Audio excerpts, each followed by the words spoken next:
Okay, mga moms, mga tol, ito mag-i-stretching muna tayo ha, or pwede nyo gawin to for cool down, or pwede nyo rin gawin in the morning para ma-relax yung isip nyo, ma-relax yung mga muscles nyo.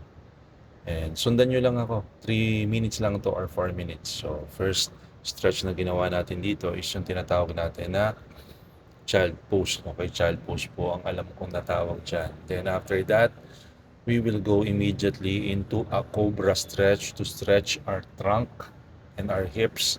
So most of the time po, tight po ang hips natin tsaka trunk natin kaya sumasakit likod natin.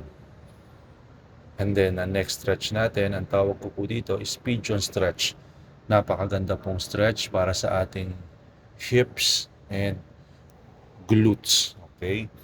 And syempre, pag ginawa natin sa kabila, gagawin natin din sa kabilang side.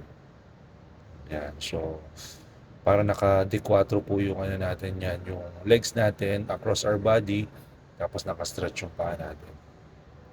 After that, ang next natin is downward dog.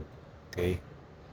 Then, balik sa cobra. So, yun po ang uh, kailangan natin gawin para lumuwag yung hips at trunk natin. Ito naman po, upper back.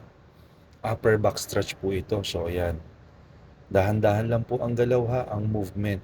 I-relax nyo po yung isip nyo, i-relax nyo yung muscles nyo, and sundan nyo lang po ako. Next naman natin is mid-back, lower back, so cat and cow po yan. Yan, ito naman po, ihahalo natin, hahatakin natin yung vertebrae natin or yung likod natin pataas. Yan, so, next po natin, umupo po tayo ng naka-diamond yung legs natin. Then, yumuko po tayo. I-hold natin siya ng mga 8 seconds. Make sure po, nag-inhale, exhale po kayo niyan at nire-relax nyo po yung isip nyo. Nire-relax nyo yung katawan nyo. Nire-relax nyo yung breathing nyo.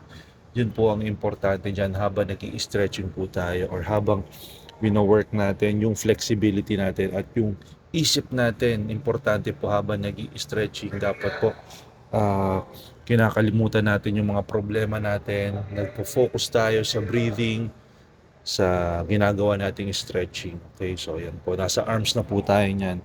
Ni-stretch natin yung arms natin across the body. So, pwede nyo pong ulit-ulitin to kung hindi nyo pa po master ha. So, panoorin nyo po yung execution ng maigi. Ito naman po, ang stretch nito is para sa lats and tricep. Inhale, exhale po ha.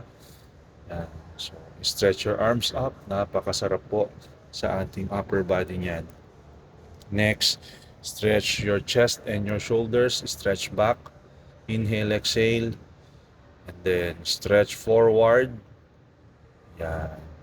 Ganda po sa forearm, shoulders, and arms. Inhale.